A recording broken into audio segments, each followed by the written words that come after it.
So guys, today we are adding one more profile, like one more course in our portfolio, which is SOC Analyst. So Ashish, over to you. We'll just introduce this program and why this is more important in cybersecurity. Sure. Hello, everyone.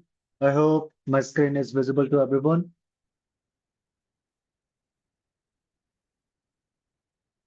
All right. So, guys, myself, Ashish, and I will be your speaker for this Certified SOC Analyst webinar over here. Right. So, when we are talking about the Certified SOC Analyst, so this is a certification course we are having that is being provided by the EC Council. Right. See, over here, what is happening is on the daily basis, we are hearing the news about the new threats. We are hearing the news about the new vulnerabilities, the new attacks. So every minute you will be finding the information that the attacks are going on. So on the basis of that, what will be happening is we will be requiring something over there so that we will be able to monitor, we will be able to detect, we will be able to respond against those attacks, those threats we are having. So that is what we are having, this CSA, this PC Council Certified SOC Analyst Certificate, right? So this particular certificate, it is being designed, or we can say it is ideal for who want to start or who want to advance their journey, who want to advance their career in the SOC environment, right? So over here, when we are talking about this ECSA, the certified SOC analyst over there. So as a SOC analyst, like we will be responsible for monitoring, we will be responsible for detecting, responding against the threats that are having within our organization. So with the help of this particular certificate, what will be happening is it is going to help us to learn about how we can utilize the SIM solutions that stands for the security information and the event management tools we are having, right? So with the help of these SIM solution, we will be able to detect all those cyber threats. We will be able to respond against them in a efficient, in a more effective manner over there, right? So over here, talking about the CSA, like who should take this certificate, right? So over here, this particular certificate, it is ideal for like if we want to start our career in your cybersecurity, if we want to start or if we want to improve our the SOC skill. So this particular certificate, it is a great choice we are having, right? On the basis of that, like over here, if we are a beginner in the cybersecurity who wants to start our career into the SOC, it is a great certificate we are having, as well as who want to switch the job role over there. Like let's say we are working as a system administrator, right? Who is handling the network security. So with the help of this particular certificate, we will be able to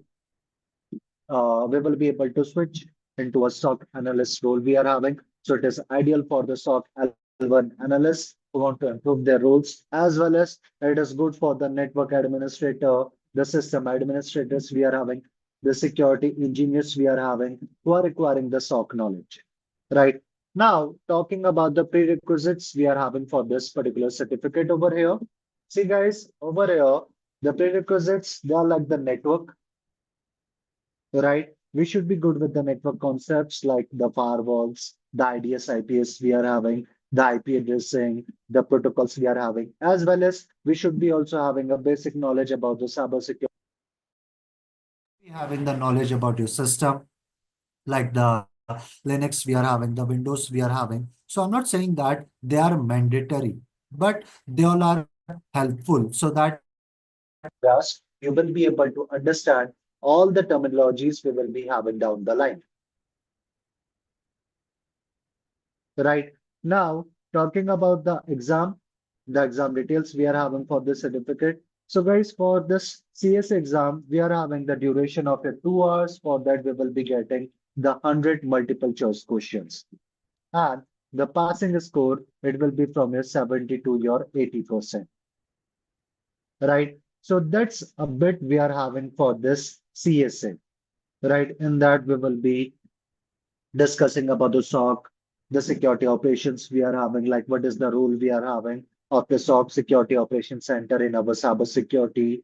the different types of the SOC we are having, like whether we are talking about the dedicated, whether we are talking about the in-house, whether we are talking about the virtual, the global, as well as the co-managed SOC, right? We will be discussing about the SOC process we are having, as well as we will be discussing about the SIM solutions, the log analysis. For that, we will be using the different SIM solutions, like we are going to use our Splunk.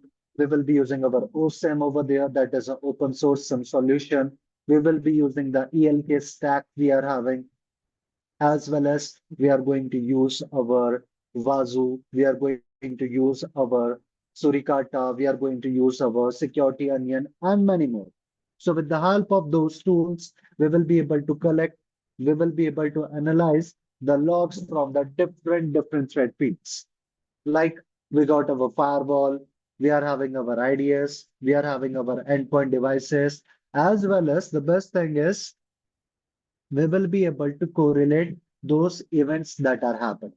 Like what will be happening is, let's say attack is happening in our organization, right? Let's say an attack is happening in our organization over there, and I want to find the information how that particular attack was happened.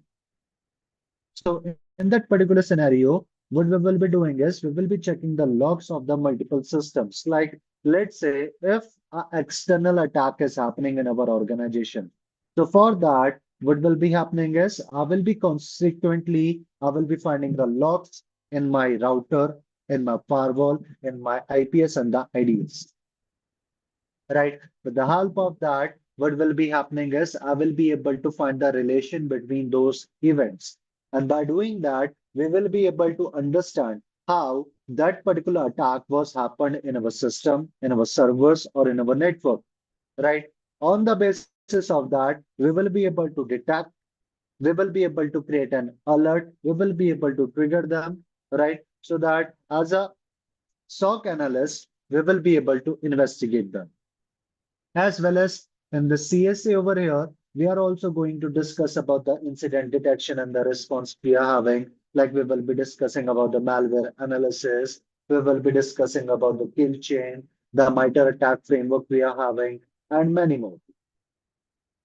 Now, guys, over here in this webinar, what we are going to do is we are going to talk about our the incident response, and we will be discussing about the threat hunting. And for that, we will be also performing a lot of practicals over here. Now, on the basis of this, is anyone having any questions, any queries? What do you say? You guys can also drop your messages into the chat box. I'm also actively looking into that.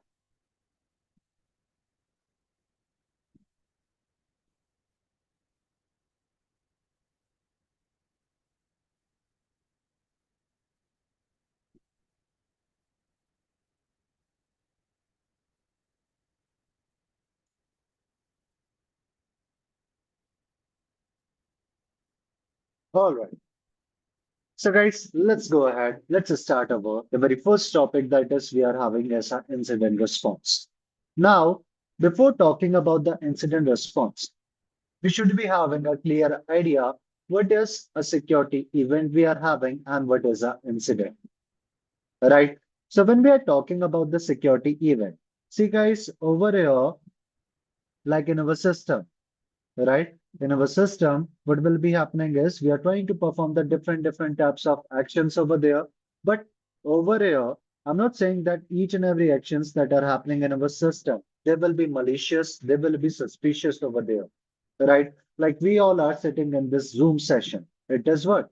It is also a event over there, right? Let's say I'm using this PowerPoint presentation. It is also an event.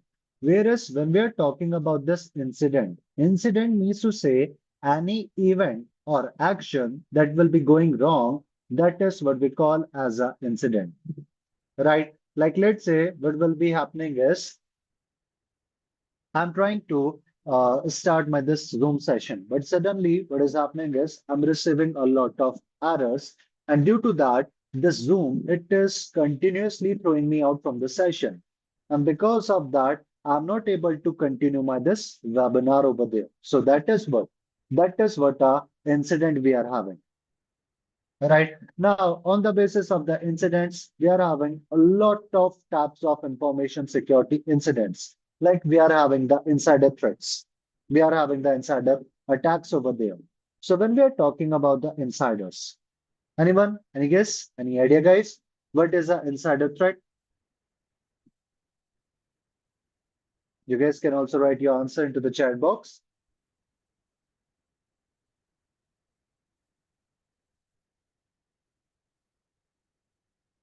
Users in the organization. Yeah, Rishabh, we can say it. Like over here, guys, when we are talking about the insiders or the insider threats, so it means to say the threat that is occurring from inside of our organization or from the organization's network. Like on the basis of that, what will be happening is, I'm not saying that all the threats which we are receiving from inside of our organization, they will be intentional. So for that, we can have the intentional as well as unintentionals. Like, let's say what will be happening is I'm trying to work on a very important project, but due to some errors, due to some mistake, what is happening is the file in which I was working, I have deleted it. Because of that, my organization, they are going to face a huge amount of loss because of the file that is remaining missing over there. So that is why it will be known as your unintentional insider threat over there. But when we are talking about the intentionals, like let's say over here, we are having a malicious insider, right? Or like let's say, I can say it like a disgruntled employee. An employee who is not happy with the organization, an employee who is not happy with the his manager, who is not happy with the politics around him in the organization, then he tends to become malicious. And since our that user, he's having the access of all the systems, the data we are having inside of the organization over there. So because of that, what will be happening is the data, if he will be trying to sell it to some other organization, he will be able to create a lot of money because of that. But due to that, what will be happening is our organization, they are going to face a huge amount of loss. Like we can imagine a person who is having the access of the very confidential information inside of the organization. But if he tends to become malicious, if he will be providing those information, if he will be selling those information to some other organization or to our competitors, so how much loss our organization they can face over there. So that is what? That is our insider threats we are having, as well as we are having the unauthorized access, the unauthorized users of services, as well as we are also having the email-based attacks over there, the data frauds, the theft we are having, as well as we are also having the misconfigurations. So all those things are what they are like a different types of the incidents we are having. Now, over here, whenever we are talking about the incidents, right? Whenever we are talking about the incidents, what we have to do is we need to accurately detect them. We need to accurately assess them. So it is one of the most critical challenge we can say in our incident response or inside of our SOC for accurately or for properly detecting and assessing the incidents that are being occurred over there.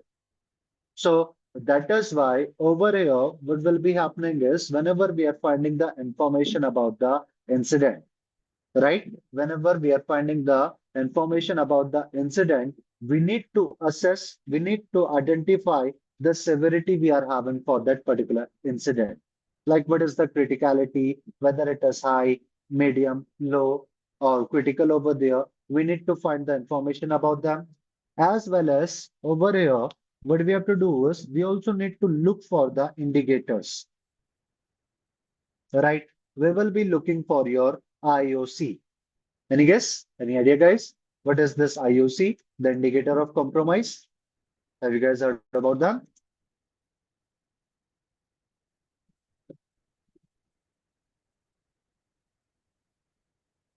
There is black screen. Yuvraj, can you please check your network connection? Maybe you're having some internet glitches. There's a black screen, sir. What about others? Are you guys able to see the screen?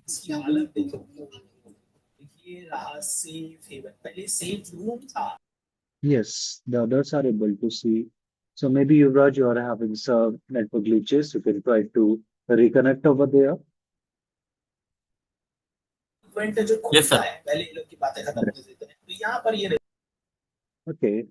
Indicators which can lead to compromise of systems, application, data, network. Okay. Yeah, we can say. Okay, let me brush it off. So over here, guys, when we are talking about the indicator of compromise, the IOCs are what? These are the evidence of the compromise we are having that will be indicating that something fishy or something suspicious has occurred.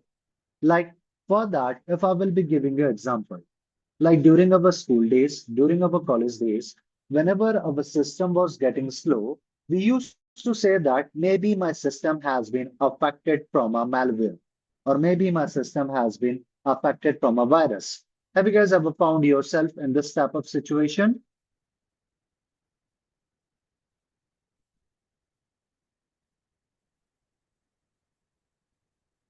Yeah.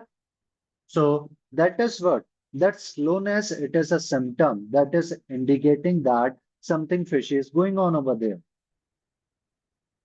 Right. So that is why over here, what we have to do is we need to find the information about those indicators of the incidents, right? That are like your alerts we are having, as well as we will be finding the information about some warnings over there. We will be finding some complaints we are having, right? So all those issues, what they will be doing is they will be able to provide us some information that some type of attack or an incident that is happening in our organization or to our organization's resources. So that is why over here, what we have to do is we need to find the information over there. But over here, I'm not saying that all the IOCs which we will be finding them every time we will be finding them the exact one. A lot of time they can be like the false alarms we are having, right? That is what we call as the false positive. Means that no attack is happening, but our systems, what they will be doing is they will be generating an alert on the basis of that, right? So that is why over here in the SOC, as a SOC analyst, what we have to do is we should never be negligent against those false alarms or the false positives we are having. What we have to do is we need to analyze them in a thorough manner, right? We have to analyze their sources we are having, right? Because if we are going to ignore these types of false alarms, the false positives over there, so they can become into the huge loss for the organization. Right. So that is why over here, when we are talking about the IOCs, the indicator of compromise, the signs we are having behind the incidents over there, it can be like our unavailability of our resources. It can be like the alerts which we are receiving from our security control devices over there, as well as we can find out the information about some users complaint over there who are saying that their system is not working properly, right? Or it is misbehaving over there. So these are what these can be some commonly found signatures, or we can say the alerts we are having that will be indicating that boss something fishy is going on. Right. So on the basis of that, whenever we are trying to find the information about these signs, these indicator of compromise over there, we are having the different sources, right? That can include our users as well as we got the employees in our organization. Let's say we are having the vendors, through them we are taking our services. They can also provide us information. We are also having the customers of our organization, the hardware we are having, the software we are having, the security solutions we are having. right? So these all are what? These all are going to work as a sources over there. Like over here, we are having our IDS IPS solution, the indicator, the intrusion detection, and the prevention systems we are having, the SIM solution we are having, the anti-malware solutions we are having, as well as the operating system, the service, the network, the application logs we are having. They can also provide us a detailed information about our system. That boss, these types of activities are happening in our organization. And whenever an incident will be happening, right? Whenever an incident will be happening over there, due to that, our organization, they will be facing some type of impacts. Like it can be our reputational, it can be your operational, it can be your financial, as well as the legal impacts over there. So that is why, with the help of this incident response, right, with the help of our SOC over there, we will be able to reduce the impacts, right? We will be trying to reduce the impacts of all those incidents that are occurring in our organization. Afterwards, over here, for managing all those incidents inside of our organization, what we are having is we are having this incident management, right? We are having this incident management over there. So this incident management, it is what? It is a structured or a set of a defined process we are having that will be helping us to identify, analyze, prioritize, and resolve the occurred security incident over there.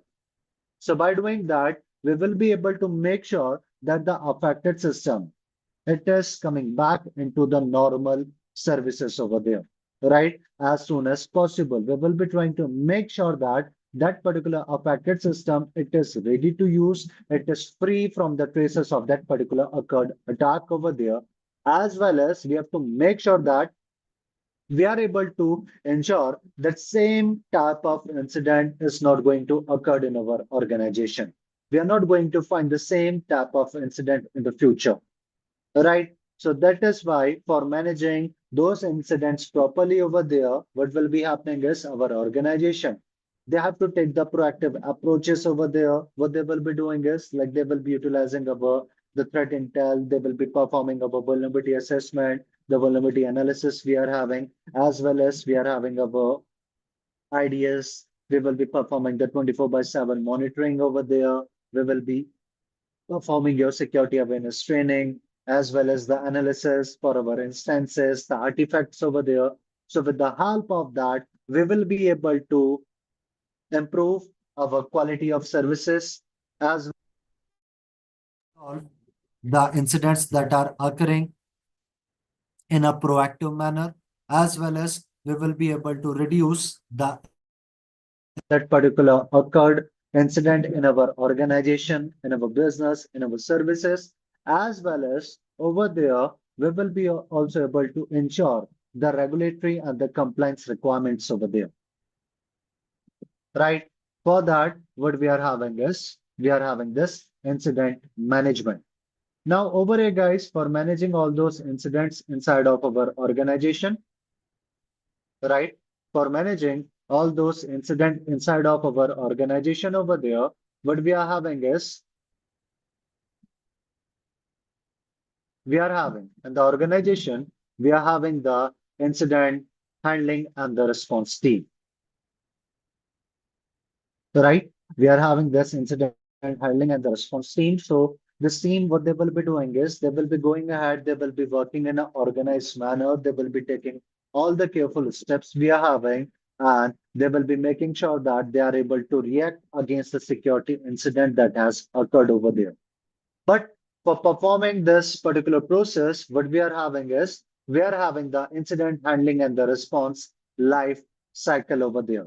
That is containing some series of steps that will be helping us to handle to react against the occurred incident in our organization over there, right? So for that, what we will be doing is we will be going ahead, we will be trying to identify, we will be trying to log, we will be trying to record, and we will be trying to resolve all the incidents that are occurred, right? We will be trying to understand what is the impact we are having of that particular incident which has occurred, as well as we will be trying to understand what are the main causes. We will be trying to find the root cause for that particular occurred incident in our organization, right? So for that, what we will be doing is we are having some series of steps that are present inside of our life cycle. So for that, we are having the very first phase, that is your preparation. Now, over here, in this particular preparation phase, what we will be doing is, like, let's say over here in our organization, we are not having an incident handling and the response team. So the first thing we have to go ahead and we need to convince our higher ups that boss, we require the incident handling and the response team in the organization over there. So with the help of that, all the incidents that will be occurring in the future, we will be able to take care of them. Right. So on the basis of it, what will be happening is our higher ups, they will be allotting a budget. So with the help of that, we will be able to hire the incident handlers in our organization. Now, over here, once we will be having the incident handlers inside of our organization, so we will be enabling their training, right? We are going to enable their training over there so that they will be remaining prepared once a security incident will be occurring in the future, right? So for that, we will be purchasing the labs, we will be purchasing the tools for them so that they will be able to perform all the actions we are having, right? On the basis of that, and the same phase, we are also going to define the rules we are having. We will be also defining the purpose we are having for our security, the policies and the procedures. That is what we have to follow during the time of our incident response. So that is what we are having as the preparation phase. Now, after that, we are having this identification. Now, in this particular phase, let's say over here, what is happening is a malicious incident, right? A malicious incident has occurred over there. So we need to go ahead, we need to report, we need to record that particular incident which has occurred. Now, in this particular scenario, we will be identifying the incident which has occurred, as well as what we will be doing is we are also going to define the communication methods. That is what we are going to use for uh, for informing the different teams inside of our organization. Right. Now, on the basis of that, what will be happening is once we are able to identify the information about our incident, we are going to inform, right? We are going to inform our security team over there that boss, this type of incident has been occurred. So on the basis of that, we are going to generate a ticket over there, right?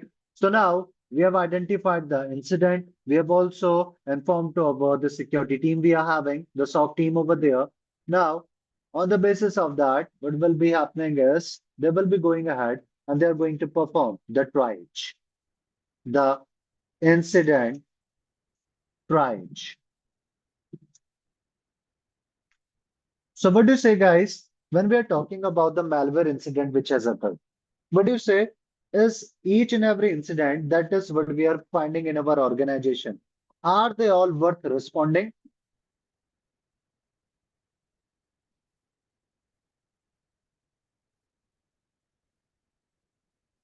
Any guess? Any idea?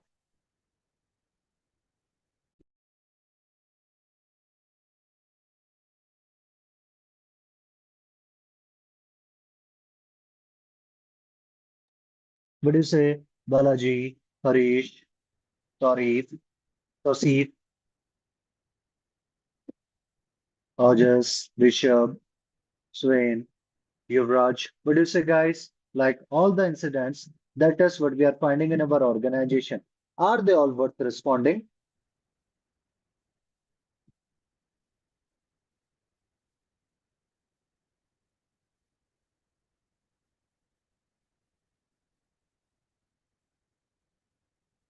Yes, at times they are.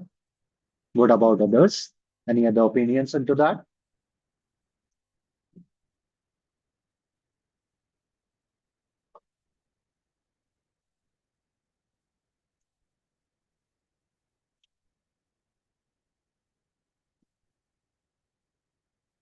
Okay. See, guys, the reason why I was asking for this question, like over here, what we have to do is we need to analyze, we need to validate, we need to categorize, as well as prioritize that particular identified malware incident inside of this triage over there.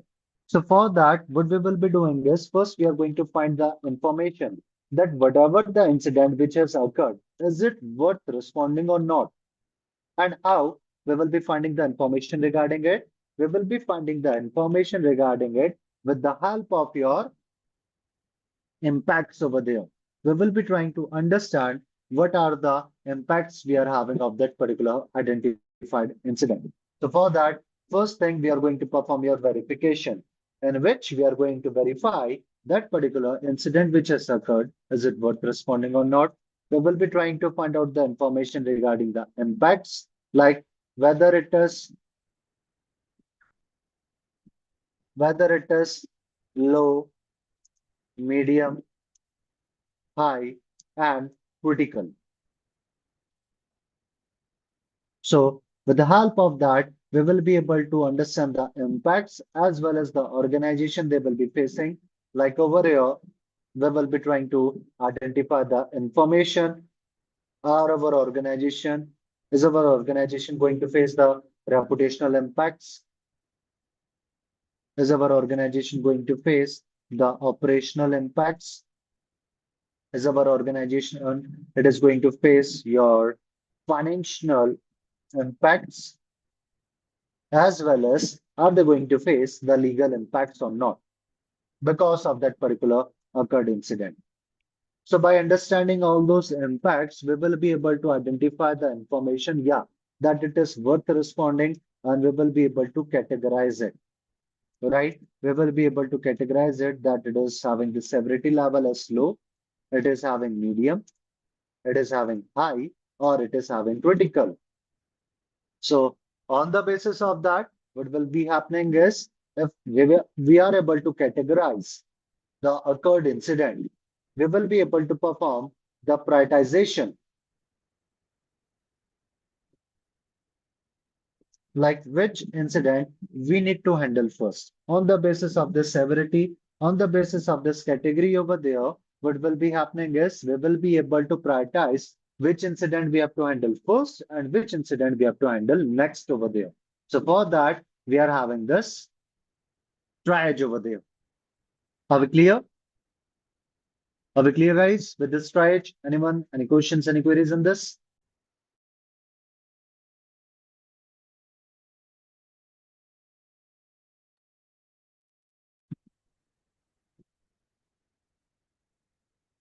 Now, once we have performed the triage, what we will be doing is we will be moving ahead and we are going to perform the notification, right? We are going to notify the teams that are present in our organization over there. Like we are going to notify the stakeholders of our organization. When I'm talking about the stakeholders means to say anyone who is getting affecting directly or indirectly by any program that is running inside of our organization. We are having the stakeholders over there. We are having our management team. We are having our clients over there. We are having other teams inside of our organization, our vendors we are having, and many more, right? Like we are going to inform that boss, this type of incident has occurred, and these are the impacts we are having, right? So let's say the malware incident which has occurred, it was occurred due to we were trying to access a third party site, right, for downloading an application. And using that particular site, a malware is getting installed inside of our system. So we are going to notify the other teams that are present in our organization that boss, please do not access this location as it is having a malware, right? So for that, what we are going to do is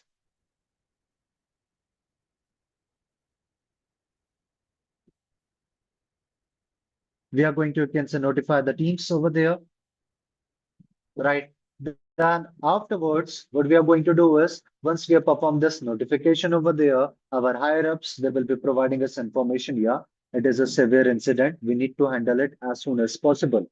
Then we are having this containment site, this containment phase over there. That is also known as your isolation. So over here, when we are talking about this isolation, in this particular phase, what we will be doing is we will be going ahead and we are going to stop the spread of that particular malware. Like over here in our organization, we are having the 100 system, right? In our organization, we are having the 100 system, but out of the 100 system, the 5 systems are affected from your malware, right? Out of your 100 systems, the 5 systems are being affected from your malware over there. So on the basis of that, what will be happening is we will be going ahead and we are going to isolate those 5 affected systems. By doing that, we will be able to ensure that the malware is not going to affect the other systems that are present in our network, right? So for that, what will be happening is like we will be going ahead, right? Like during the time of the COVID, we were also having the isolation so that the COVID virus, right? The coronavirus we are having, it won't be spreading to the other peoples over there. So same thing we are also going to do over here so that we will be able to prevent the additional damages. Next, after performing this containment, right, we will be also having our next phase that is your forensic and the eradication. So in this particular phase, what we are going to do is we are going to collect all the evidence we are having regarding that incident which has occurred, right? We are going to find all the evidence that were related to the security incident, right? And then we are going to submit it to our the forensic team over there so that they will be performing the investigation. They will be performing the forensic analysis over there. They will be trying to find out the details, the methods, like what are the different techniques that are being used by the attackers, what are the vulnerabilities that got exploited over there, what are the security controls that were not able to perform their task over there, what are the security controls that got bypassed, our devices got impacted, our application, our services that got compromised.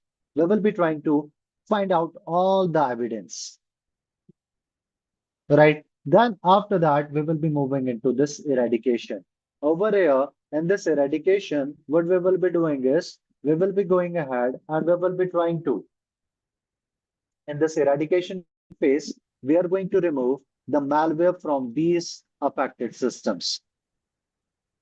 So over here, by doing that, what will be happening is we will be able to ensure that our systems they're free from the traces of the malware, right? We are going to remove the root cause for that particular incident, right? As well as we are also going to remove all the methods that are being used by the attackers over there for performing that attack. That is what we call as the attack vectors or the threat vectors we are having. So with the help of that, we will be able to ensure over there, right, that the future we are not going to face the similar type of incident over there, right? Then afterwards, we are having your recovery. So over here, after eradicating that particular incident which has occurred previously, our security team, they will be going ahead, they will be trying to restore our these affected systems, right? Like whether we are talking about these affected systems, the services, resources we are having. Like let's say some data got corrupted from our system, so we will be trying to recover it from our database, right? So that is a responsibility we are having for our security team over there. So ensure that we are not having any type of disruption in our organization, in our business, right? While we are facing the incident, and if we are having some incident, we will be trying to resolve it as soon as possible, right? So after recovering all the data from the database, we will be going ahead into our very last phase. That is what we are having as the post-incident analysis. So over here in this post-incident analysis, once this whole process for our incident response, it is completed over there, right? Once the whole process we are having for our incident response, it has completed, what will be happening is we will be going ahead. We need to review, we need to analyze before completing, before closing this incident response life cycle of the process, right? Like we will be trying to take the feedback, we will be trying to receive the the reviews, the opinions we are having from our incident handlers. So by doing that, we will be able to understand what type of difficulties they have faced during the time of the incident that has occurred previously, and what type of steps, what type of precautions we can take. So in the future, we are not going to face same type of incident. We are going to document, we are going to make a report for that particular incident over there, as well as on the basis of the opinions, on the basis of the feedbacks which we are receiving from our incident handlers, our security team over there. On the basis of that, we will be creating the new policies that will be getting installed, that will be getting integrated during the time of our preparation phase. So that is what we are having our incident response life cycle. It is clear? What is it, guys? Is it clear? Are having any questions, any queries?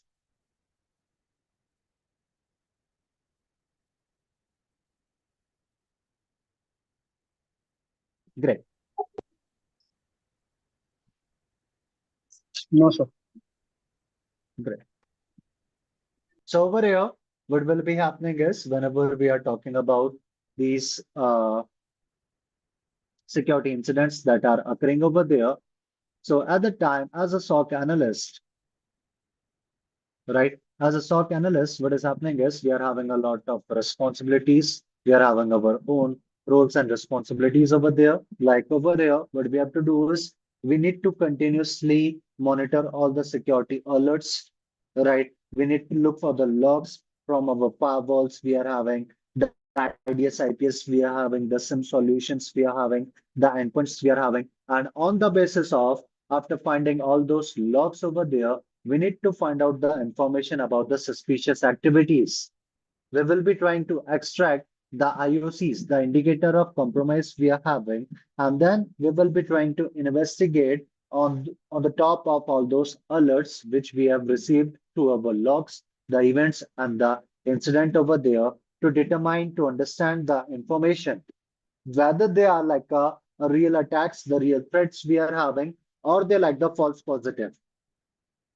Right. We will be trying to analyze the security incidents over there with the help of our SIM solutions. Like we can use our threat intelligence platforms we are having, like we can use the Alien Vault OTX. We are also having your MISP. We are having the Might Attack framework and many more. So with the help of that, we will be able to identify the information about those threats, right? As well as what we will be doing is we will be also following the incident response process we are having. By following this incident response process, we will be able to mitigate the threats. Like over there, guys, during the time of our session, we will be discussing about the levels we are having for the SOC L1, L2, L3 we are having, right? So on the basis of that, what will be happening is we will be working with like the SOC L2 over there, right? The SOC L2 team, they will be working with our incident response team over there. So all together, they will be able to contain, they will be able to eradicate that particular identified incident over there, right? We will be performing the forensic analysis. So with the help of that, we will be able to investigate that particular attack. And on the last, we will be trying to create a report. We will be trying to document all the incident, all the investigations which we have done. And then later on, we are going to submit that particular report to our management team, to the different team we are having. With the help of that, we will be able to make sure that our organization, they are not going to face the same type of incident in the future. All right. Okay, let me give you the quick overview, guys, when we are talking about the SOC analyst levels we are saying. So for that, over here, we are having the SOC L1, or that is what we call as the level one analyst over there. They are being known as the junior analyst, right? So what they will be doing is they will be going ahead, they will be trying to monitor the alerts. On the basis of that, they will be performing the triaging, which we were discussing previously, as well as they will be performing the logs investigation. Then after that, they we are having the SOC level 2 analyst, right? Like we are having your senior analyst. So they will be having the roles and the responsibilities for performing like a deep analysis. They will be performing of a threat hunting. They will be performing of a malware forensic over there. They will be performing like the incident response we are having, as well as we got the SOC level 3 analyst, L3 over there, right? So for that, we are having like the SOC lead over there, the management team we are having, as well as we can also have our the threat hunters. We can also have our the VAPT over there, the vulnerability assessment and the penetration testers. What they will be doing is they will be like performing the advanced threat intelligence. They will be performing the automation. They will be performing the security engineering and many more. So these are the three levels we are having right in our SOC. Right. So guys, let's go ahead. And now what we will be doing is we are going to perform some practicals for this incident response over there. Right. So for this, guys, what I'm going to do is I'm going to use my Windows system, and in my Windows system, I'm having my Splunk. That is a SIM solution we are having that is installed over there. Right. So guys, when we are talking about the Splunk is what? It is a SIM solution we are having that will be helping us to collect, that will be helping us to process, that will be helping us to analyze all the security logs we are having, the events we are having. That is what we are receiving from the multiple sources or from the different thread feeds we are having, right? So for that, we are having our Splunk, right? Using it as a SOC analyst, we will be able to detect, we will be able to investigate, and we will be able to respond against the different types of threats which we are facing, right? So for that, guys, over here, I'm already having the Splunk that is installed inside of my system. So for accessing my Splunk, I can just look for the Splunk. It will be showing me the website, the Splunk Enterprise. And with the help of that, I will be able to access my Splunk over there. I will be providing my username and the password. And with the help of that, we will be able to access it. Right? Now, over here, guys, when we are talking about this Splunk over there.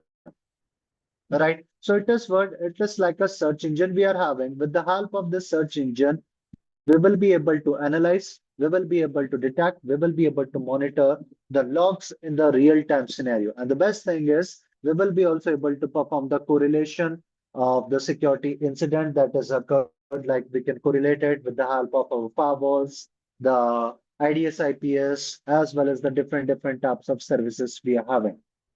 Right? Now, over here, guys, for analyzing the logs, what we can do is we can just click on this add data. I will be clicking on it, and with the help of that, what it will be doing is what type of data you want to send to the Splunk platform, which will be getting analyzed. So we need to just provide them the information regarding the threat feeds, the data feeds we are having. Using that, we will be able to analyze them. Like we are having the very first option that is your upload. Like we will be manually uploading some data from our system. We will be monitoring a system, or we are also having a forwarder. So what they will be doing is they're like agents we are having, which will be getting installed inside of our the systems over there. And those forwarders, those agents, they will be collecting and they will be sending the logs to over this centralized location. So with the help of this centralized location, we will be able to monitor a lot of locations that are present over there. Right. So for that, guys, let me go ahead and I will be trying to upload. Right. What I will be doing is I will be trying to manually upload the data that is present over there. Right. Now, on the basis of that, what will be happening is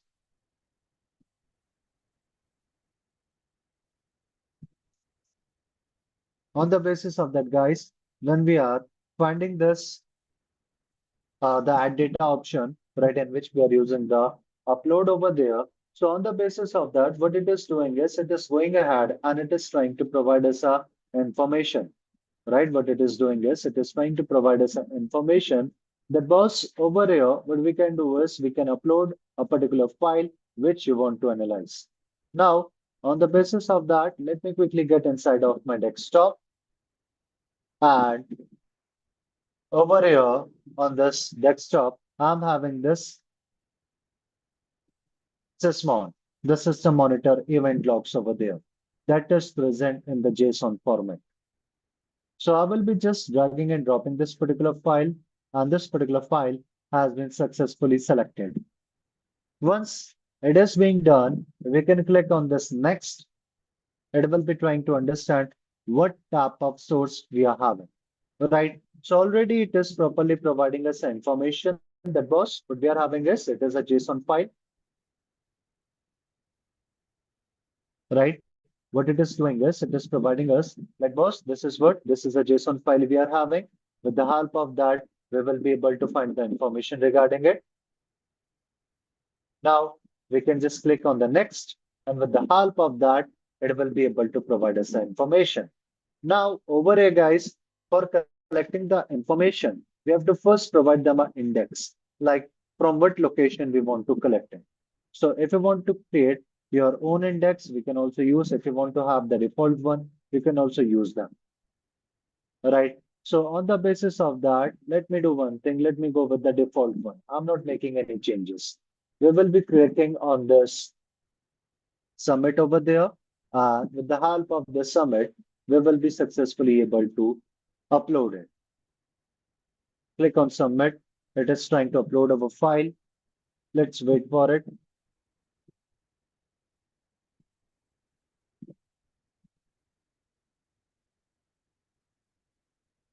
Once it will be done, it will be showing us the information that was, yeah, it has been properly completed over there.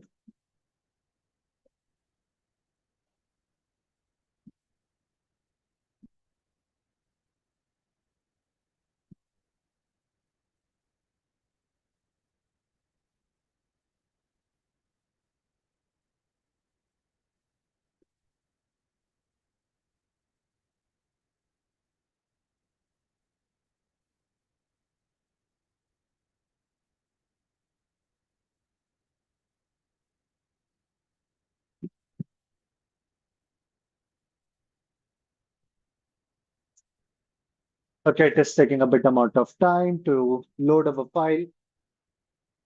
With the help of it, later on, we will be able to find the information about it.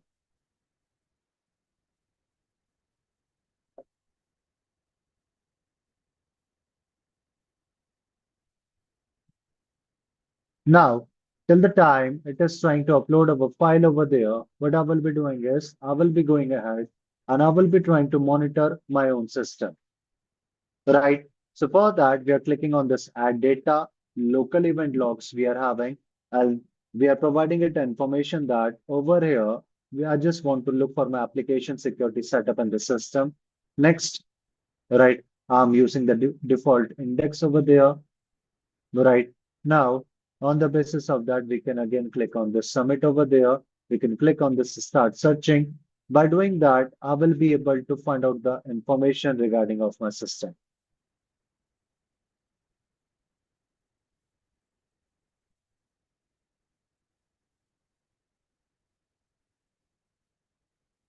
Right. So over there, let's wait for it. With the help of that, we will be able to find the information about it.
Okay, it is taking a bit amount of time to upload my data over there.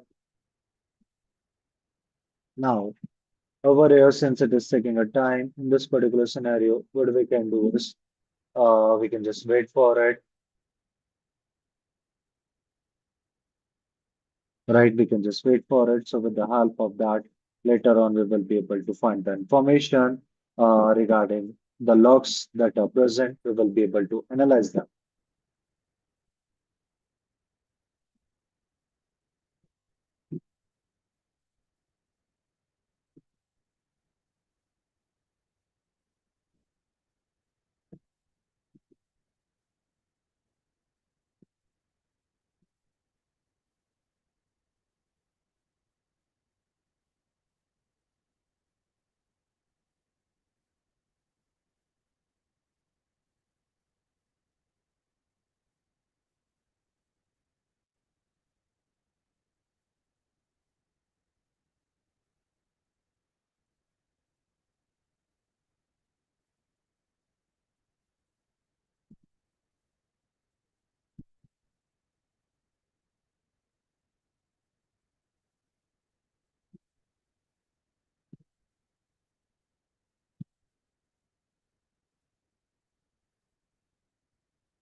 All now, over here, what it is saying that my particular input which we were providing it has been successfully uploaded over there. So since it is saying that we have successfully uploaded that particular file, what we can do is we can try to, you can say, analyze it.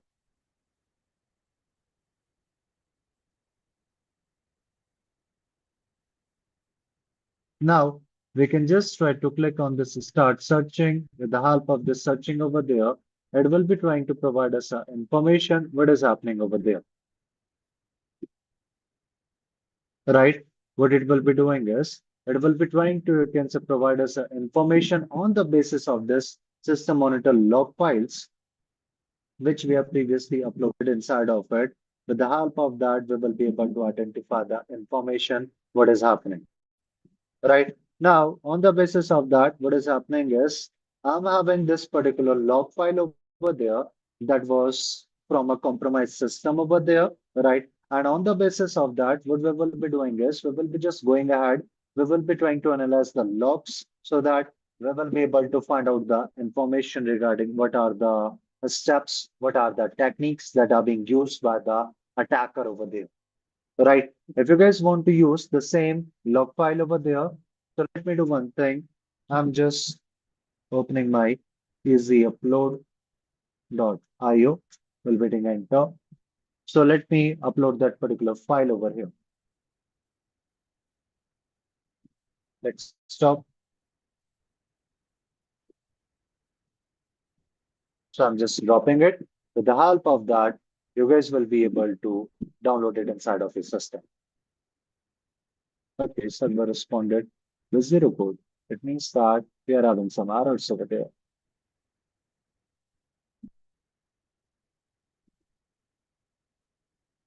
Mhm.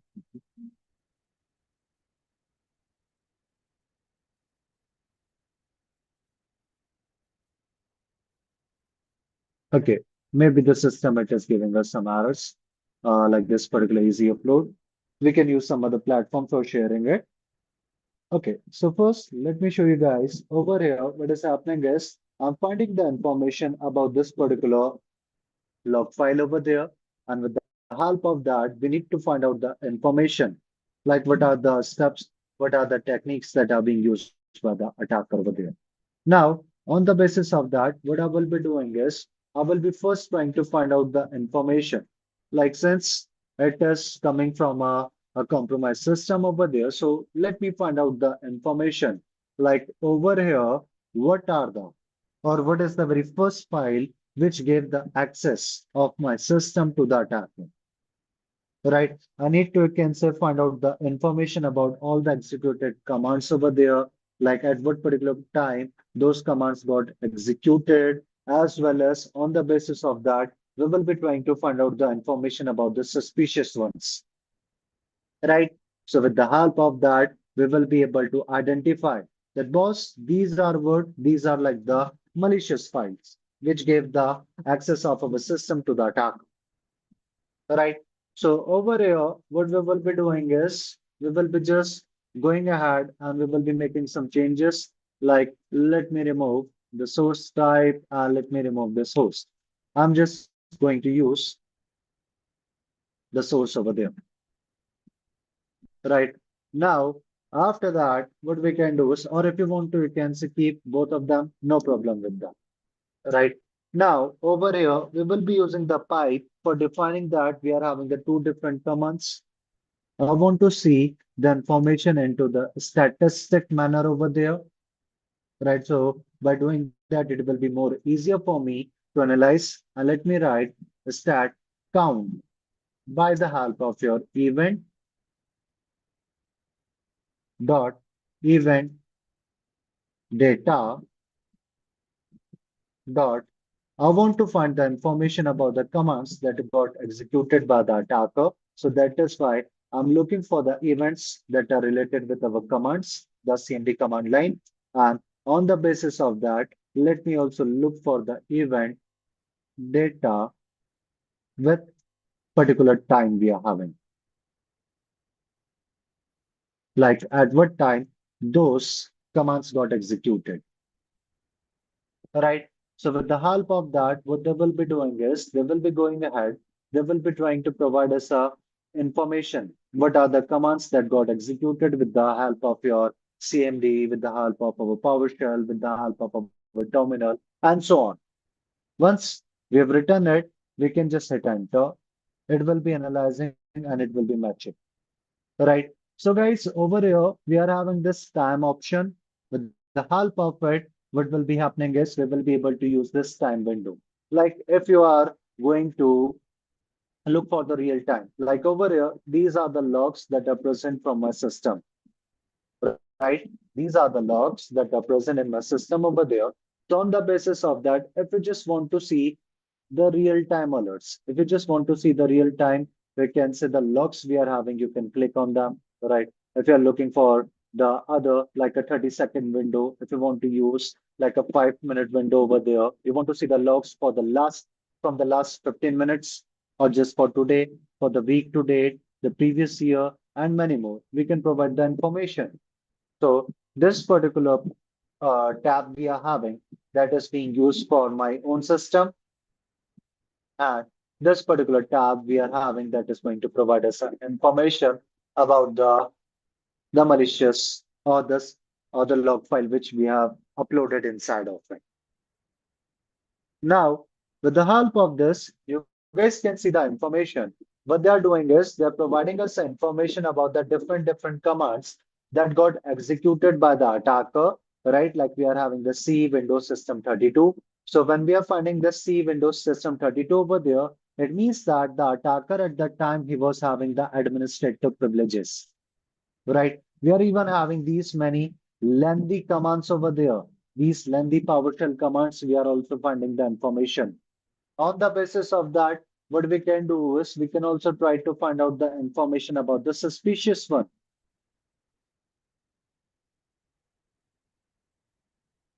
right? So over here, what we can do is we can just go ahead, we can just click on any one of them, like we can look for the cmd.exe. Let me try to open it. Let me try to open it in my new tab. With the help of that, what will be happening is it will be trying to provide me the information regarding this particular command. We will be listing it, and with the help of that, it will be trying to provide us information what was happening, that they were using the PowerShell, right? What they were doing was they were using our PowerShell over there, and on the basis of that, we will be able to find out the information about the version we are having for the PowerShell, as well as we are also able to find out the information about the IE user, right? And many more, right? But when I'm looking inside of it, it is not providing me any information regarding any type of, you can say, file, right? What it is doing is it is not providing me any type of information regarding the file, that got used by the attacker for finding the information. So that is why what we can do is we can just go ahead and we can try to make some changes in our this particular search query, right? What we will be doing is we will be going ahead, we will be trying to make some changes into our search query as well as we are also having this supply.exe. That is what we are also finding. Let's check whether it is containing something inside of it or not.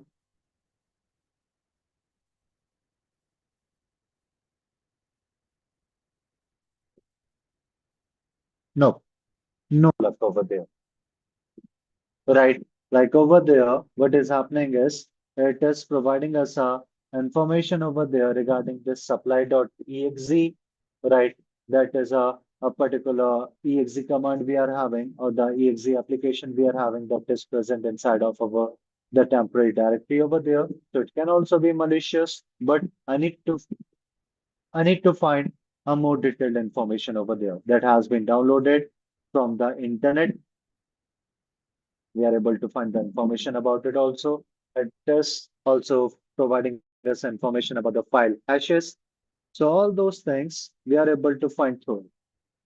But still, I'm not able to find a clear information, right?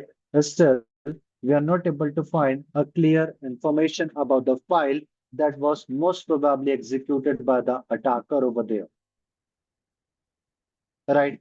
So that is why over here we will be going back to our this search box and we will be trying to make some changes, right? So over here, previously we were using the status count by event data command line and this UTC over there. So let me remove this host. I won't be requiring it.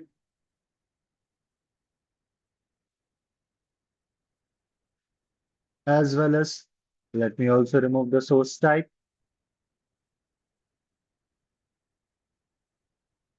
right? As well as let me go ahead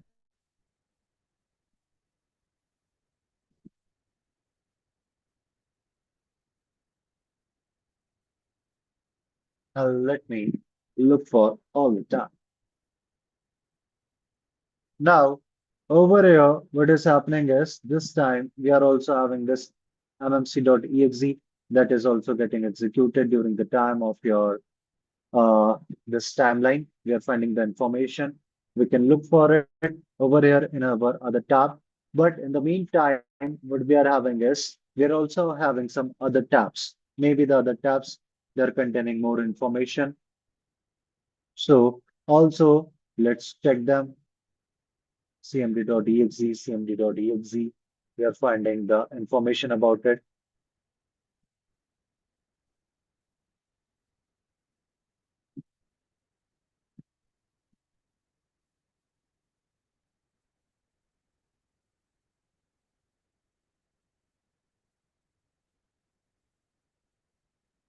Now, over here, guys, with the help of it, what is happening is you guys will be finding that we are having a lot of like a similar result, right? In our page, what is happening is we are having a lot of, you can say, similar result over there. So that is why over there, what will be happening is it will be making our this analysis a bit difficult. That is why we can use this deduplication, this dedup. And let me provide the information about this, the command line over there. If we are having a similar commands, what it will be doing is it will be trying to filter them out. Now, with the help of that, you guys will be finding the information that right now we are having a smaller number of results. Now, with the help of that, what is happening is we are able to find out the information, right? We are able to find out the information over there that these are the commands that got executed over there. On the basis of that, what is happening is we are having this juicy potato, right? We are also having this juicy.exe event.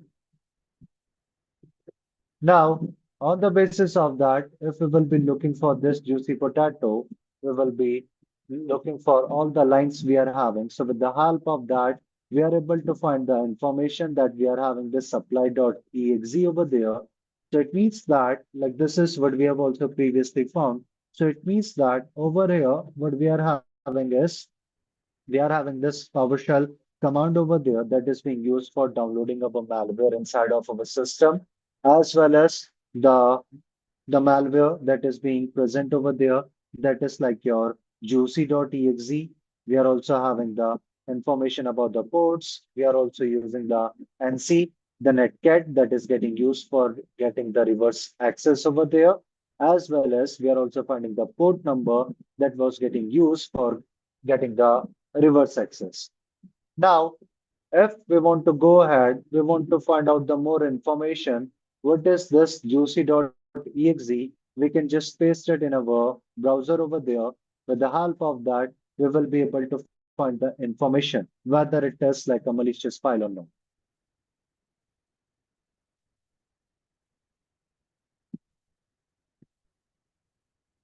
Juicy potato GitHub.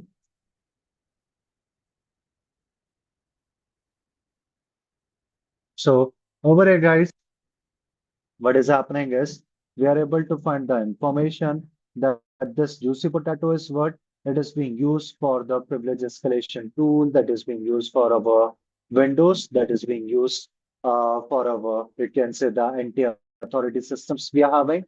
So it means that with the help of that, we are able to find the information, right?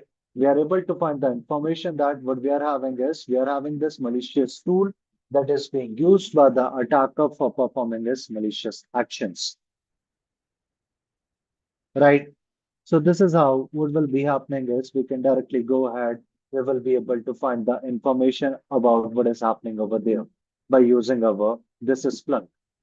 As well as if I will be moving ahead, I will be trying to analyze my own system, right? We are having the Windows event logs. So over here, guys, what I will be doing is, if I will be going ahead, I will be trying to execute any malware. So let's see how we will be able to find the information that a malware is present over there or it is getting executed. So I will be just going to my viruses.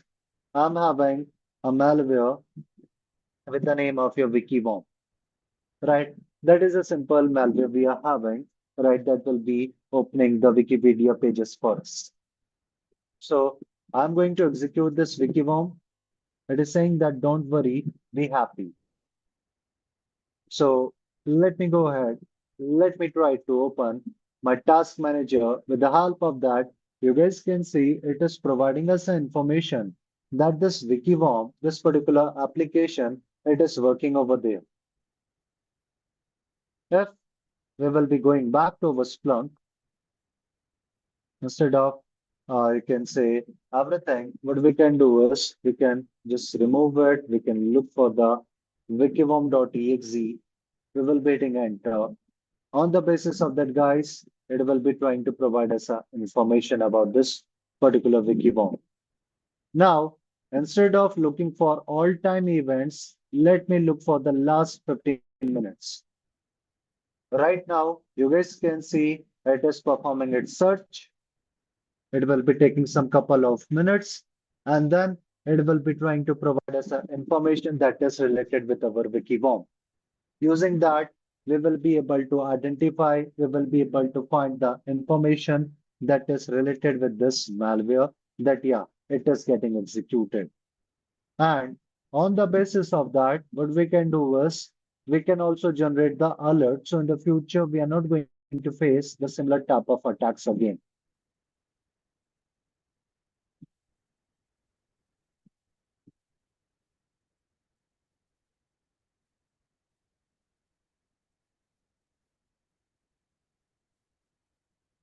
So it is going to take some couple of minutes. Let's wait for it.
Survey guys, no result found.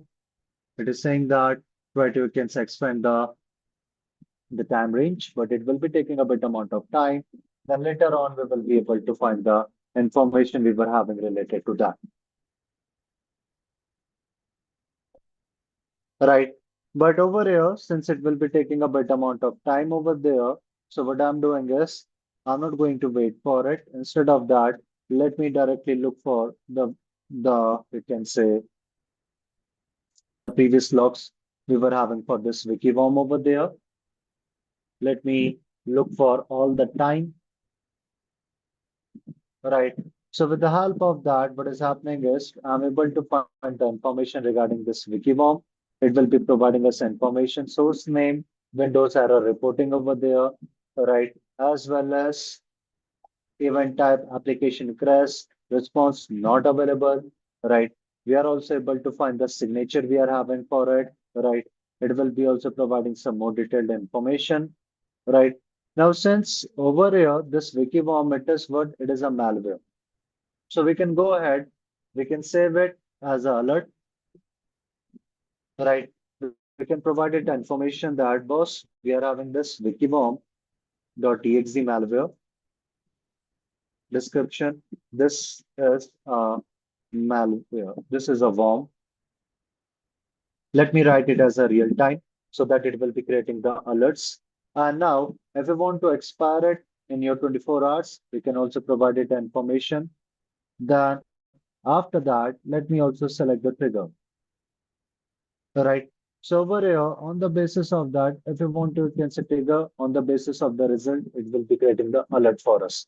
If you want to number of the sources, we can do it. Number of hosts, number of result, and the custom also. We can also do it. So let me click on add actions. So let me provide it into your add to trigger the alert, as well as we are also having the email notification. So a particular recipient, he will be finding the information that boss, this type of activity is happening. I'm just clicking on this triggered actions as your triggered alerts over there, and we will be providing it a severity. Let's say I'm writing as your critical.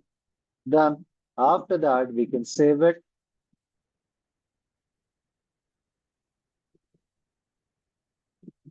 View alert, and with the help of that, you will be able to find the detailed information about it.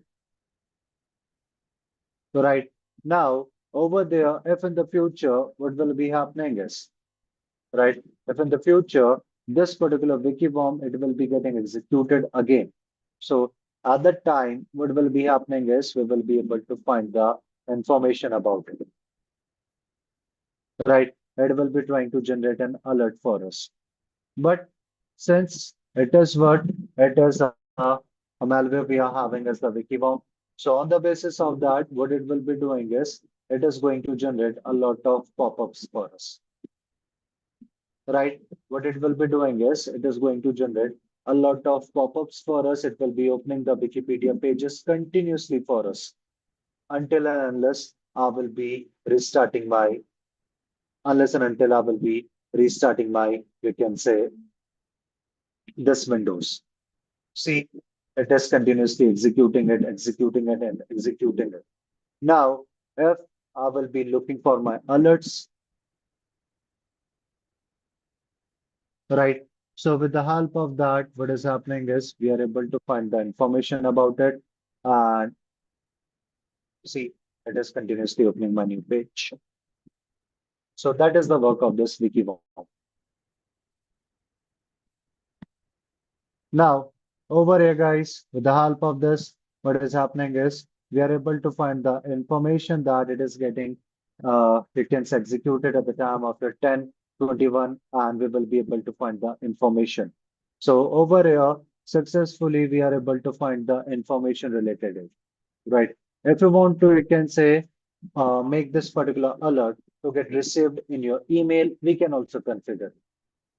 So this is how what we can do is we can use our Splunk, right, for analyzing the logs over there, for analyzing our system, as well as for looking for the malicious activities and generating the alerts. Are we clear?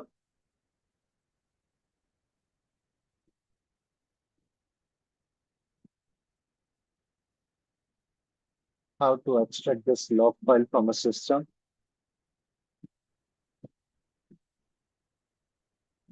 Rishabh, are you Yeah, talking hey to me? Ashish. Yeah, Rishabh.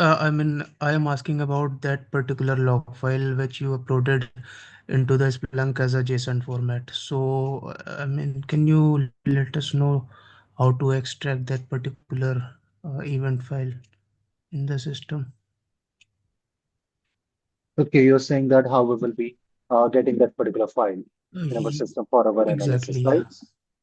Yeah. So over Correct. there, what we are having is we are having a lot of GitHub pages that are providing us a free samples. Let me drop it. Just a second, the link for it. Okay, so that was not from the system, but something from GitHub or Yeah, it was from the GitHub over there, okay. from a, we can say, Mhm. attacks malicious activity. But when we were using the wiki worm, it was analyzing our system itself. Yeah, It from was system. monitoring So the just system. like to ask like how to get from the system itself that JSON file. Just like to know. Like over there, if you want to monitor your system, if you want to monitor the other Mhm. systems, you can just click on this Splunk Enterprise over there. But by this wiki worm, it is just going to, you can say, generate a lot of dollar. Add data, and then we are having the option of your monitor. Monitor. Okay. So with the help of this monitor, you will be able to access like what type of things you want to monitor from your system. Okay. So you just have to provide the information about them. Like over here, I was trying to, you can say, monitor my local event logs, my system's application security setup, and the system events that are related with that.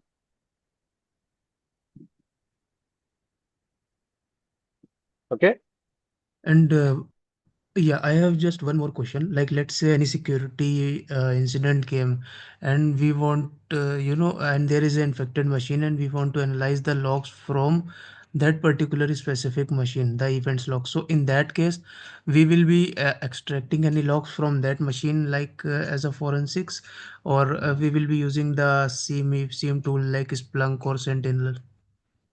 We are having our SIM solutions, like we are having the forwarder, like over here, and Uh-huh. this forwarder over there. So forwarders are what? These are like the agents we are having, which we can In the install. PC, and they just forward the logs to the main Splunk. So we Yeah. will be using Splunk itself, right? Yeah, with the help of the Splunk, we Okay. will be able to find the information about what happened, how happened, when happened. We will be able to Mm-hmm. perform the correlation between the different security solutions that are present. Mm-hmm. And by correlation, you mean the set of events which occurred like in a series in endpoint, in firewall, and other security appliances or other appliances, servers, and all those. Yeah, yeah. Like over there, if I'm talking about insider threat that has occurred, right? So on the basis of that, Yes. since it is an insider threat, so we will be only finding the logs that are getting generated from our inside of our organization's network. We won't be finding anything Right. that is related that is present in our outside of our organization's network.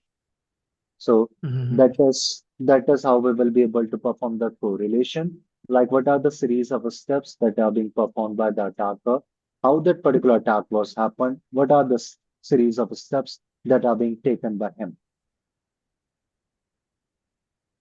Got it. So this is what we were having as an incident response over there. Now, after this, guys, what we are having is we are having our the next topic that is what we got as the threat hunting.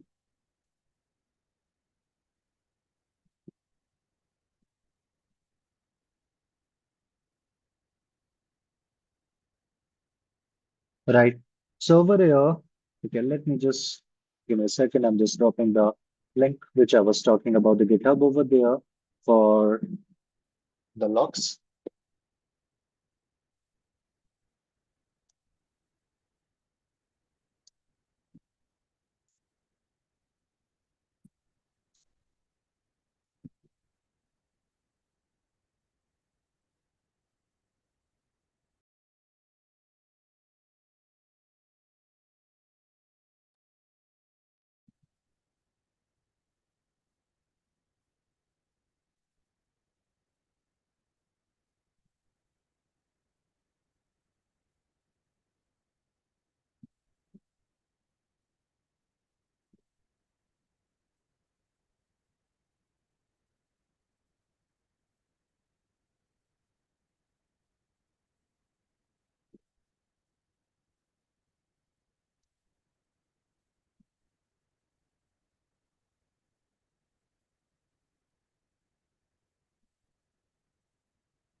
So over here, guys, I'm just dropping a link for this GitHub over there. With the help of that, you guys will be able to utilize it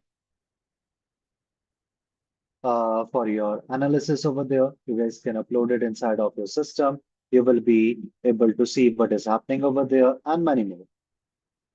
Right. So over here, I'm also dropping some event samples also. You guys can copy and paste it. Later on, you guys can utilize them over there. Okay.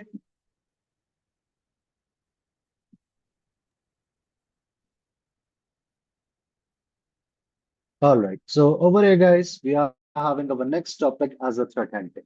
So when we're talking about this threat hunting, it is what? It is a proactive approach we are having or a proactive process we are having.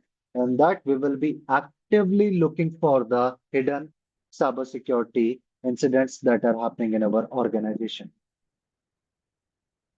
Right. So for that, what we will be doing is we will be going ahead, we will be looking for the hidden cybersecurity attacks, the threat in our organization before the alert will be getting generated, before they will be taking a actual picture, before the attack alert will be getting triggered over there. Unlike our SOC, right? And that we will be using our the SIM solutions, right? We will be performing our automated detection in our threat hunting. As a threat hunter, we will be going ahead, we will be investigating, we will be looking for the suspicious behavior. So with the help of that, we will be able to find out the information about the attackers who are able to bypass our security solutions over there, right? So over here, what will be happening is, as a SOC analyst, we were manually searching the logs in our Splunk for the for those unusual PowerShell commands over there, right? Which were not flagged by our SIM alerts. So that is also like a threat hunting we were performing over there. Right. So over here, when we are talking about this threat hunting, it is quite an important topic we are having because with the help of that, we will be able to find the information about the threats that are able to bypass our the SIM, the SIM solutions, the security controls we are having. We can find out the information about the malicious insiders, the 0 day we are having. We can also identify the hidden indicator of compromise over there and many more. Right. Now, on the basis of this threat hunting, we are having some threat hunting types, or we can say like a methodology. We are having the very first one as intelligence-driven threat hunting. So in this particular scenario, we are going to utilize our threat intelligence feeds, right? We will be trying to collect the attackers' TTPs we are having.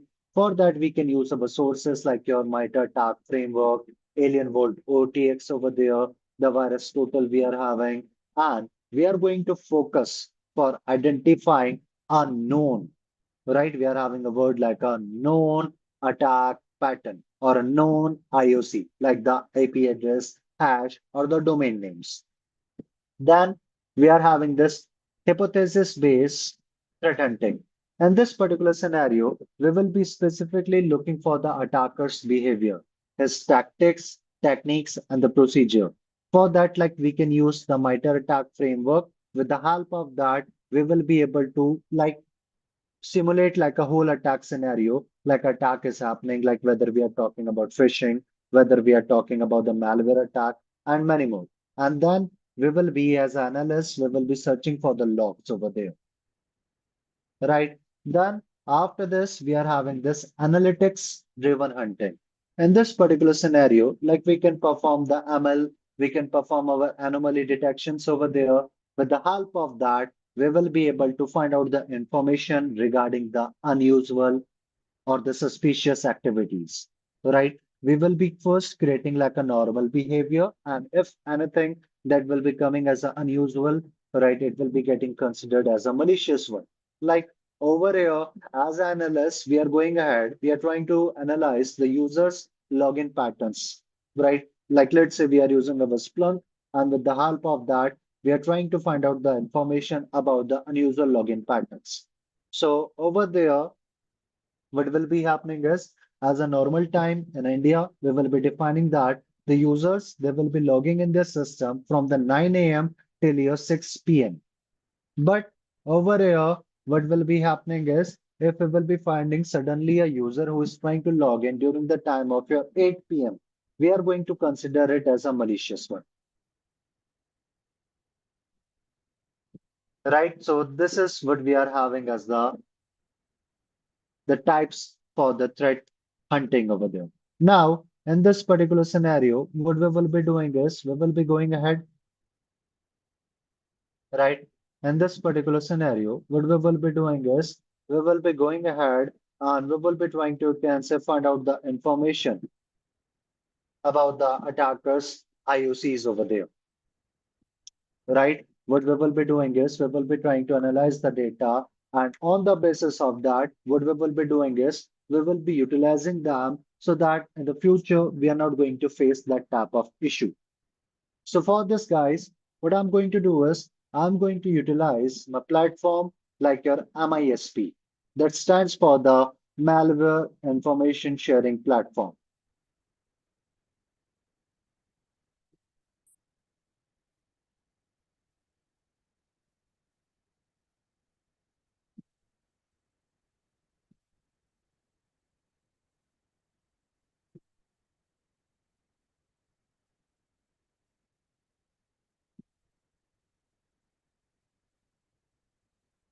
So over here, when we are talking about this alien world, sorry, when we are talking about this MISP, it is what it is a source we are having, or it is like a threat intelligence platform we are having.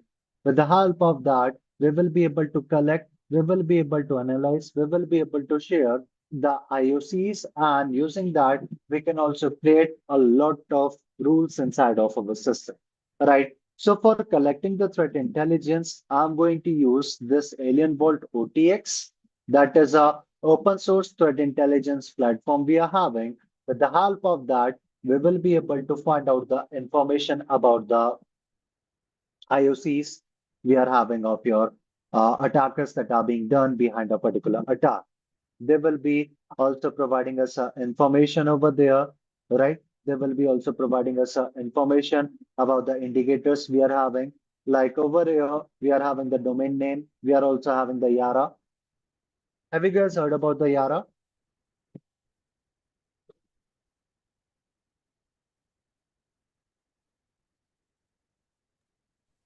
No. Okay. So when we are talking about the Yara over there, Yara stands for the yet another recursive acronym, right? So Yara is like the open source tools we are having, which are being used for detecting our malwares, the threat hunting over there. So with the help of the Yara, as a SOC analyst, we will be able to create our own custom rules, which will be getting used for identifying the malwares, the suspicious files, the malicious behavior, the patterns we are having over there. Right. So, like, let's say what is happening is we are finding the information about a new malware. So, we can use the Yara. With the help of that, it will be able to scan our system. It